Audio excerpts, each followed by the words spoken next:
Maryland, and this is Homestead 8950. Today's a day that I am sitting at home, but I'm not sitting. I'm always working. It is a gloomy day outside. It's cold, and I actually broke down and turned the little heater on me because my feet are like icicles, even with 2 pairs of socks. Anyway, I thought I'd share with you a little bit more about me and a little bit more about how I want to help you. You know, being low income is tough. You don't go to the store. You don't spend frivolously anymore. But I used to. I used to buy and buy and buy. And now what I have is a ton of fabric. And I decided it's time. I can't do it anymore. I stopped purchasing fabrics. And I am making things. I'm making things to sell on my Etsy site, local stores, and maybe once again I'll start doing craft shows down the road. But right now, I'm not going to do them this year anyway. So I wanted to show you some of the things that I create with the fabric. I look at ideas, what the trend is, what's going on, and I also donate and I give back because God has blessed me in so many ways. So I like to give back to those in need or those hurting. So right now I'm building on a quilt, that is green and brown, and this is for a good friend of mine. He has done amazing things to help me, and I wanted to make him a quilt. Some thread there. And what I do is I make the quilt, and then I send it to my sister-in-law, and she quilts it for me. She does it for free. We just pay the postage. I pay it both ways. And then she quilts it beautifully and sends it back to me. I'm going to show you one of the quilts that she has done for me. I'm really a scrappy quilter. I love to do things with scraps, leftovers. This quilt still needs the binding on, and it will go on Etsy for sale. It's a baby quilt. Now, I might have told you guys, but I taught early childhood for 22 years. Let's see if I can do this one-handed. So I love children.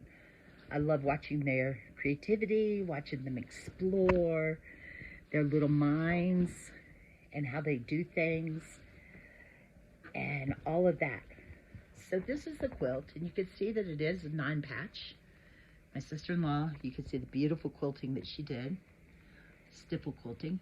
And then I took embroidery, and I can't do a lot of embroidery anymore because my hands are sore, and they call it mommy syndrome. From lifting children all those years. So it's right in here, in this joint, lifting.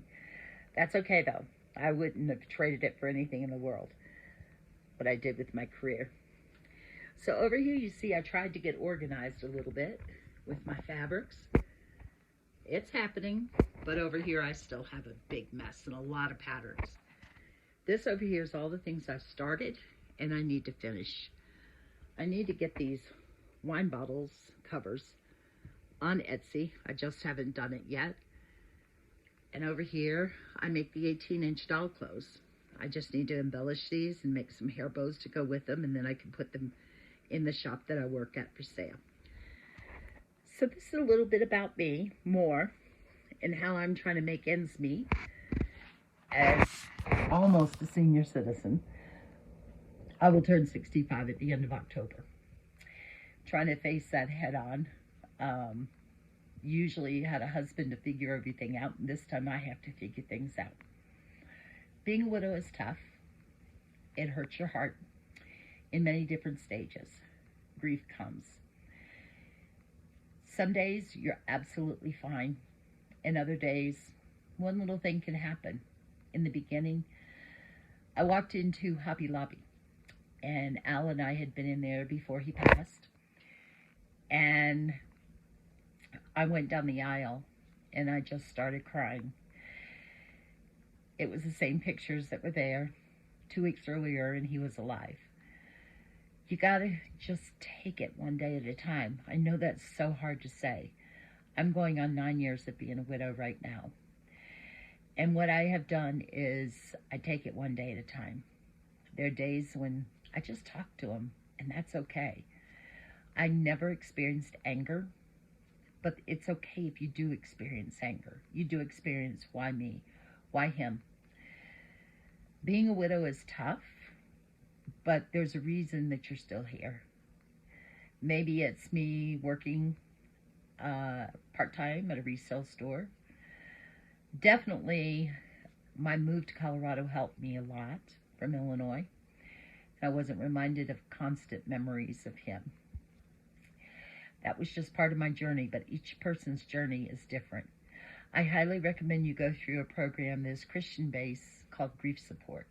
And this is whether you lost a child, a parent, a sister, a brother, a spouse. It really helped me a lot to see why I did the things I did, and mine was spending and not saving. I am going to tackle this on my own. I do get a little bit of help from the state and the government, and where I get help is not welfare by any means.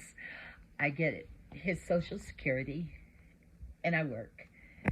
I do go to a food bank, and the people there are absolutely fantastic, and I love them, and they're so blessed. They're such a blessing to me. I'm so blessed, rather. But I take what I can get, and I never take more than I can have. This is food that would wind up in the dump, basically, wasted. So I do get help from there, and I'm also on Medicaid. I do need my health insurance, and I'm getting ready to switch over to Medicare. And that's where I was this morning, is making sure I've crossed all my T's and dotted my I's with Medicare, and I'm all signed up. So they will be taking it, like everybody, out of my Social Security check. And I'm just going to pray that I don't get very, very sick. My dogs are my companions right now, even though they're lazy. It's nap time. They get me out and walking. They are doodles, so they do need to be groomed. But last time I had them groomed, they had their ears burned at the bottom of them. So I decided I'm not doing this anymore. I can do it. So I have a friend that's going to come over and help me hold Gabby. I've been working Gracie's face every evening when she snuggles up to me. And not today because it's rainy and dreary. I will give them a bath. Okay, I'll get a bath too. Let's put it that way. And I will groom them myself. I do have clippers, following YouTube videos on how to groom a doodle. And I'll do the very best I can. I know that I can clip Gracie's nails, and Gabby just had hers cut with her Bee & Spade. So I'm going to work on that. My dogs are in really good shape, which is a blessing, and they don't need any medications, but they are my faithful companions. I also have the chickens. I really like going out there, and there's one who scooches down just a little bit, meaning he wants to, or she rather, wants to be picked up, and she loves to be pet. So I get stress-free time, and I talk to them, and I tell them thank you for the eggs, ladies. I hope you have a good day. I like to give them things from the garden that I find, dandelion leaves. I'll grow a little bit of extra spinach, and I'll continue growing through hydroponics this winter and give them a little bit of greens to eat. So anyway, one step at a time. If you are grieving, you can do this. Put your mind at rest. I know it's a lot of work, but you can do this. And it's amazing how if you ask somebody for help of something you can't do, such as me figuring out the Medicare, there are people out there that will help you. And that is a true blessing. So anyway, I'm going to get back to sewing. I got a lot to do, as you can see. My sewing room is full of things to do, but I'm on a no-sew binge. I've been on one for over a year now, and it's amazing the things that I'm getting out of it. Some things are already gone. Other things I'll put on my Etsy shop, which is Homestead 8950, so that you can see them too. God bless and have a great day.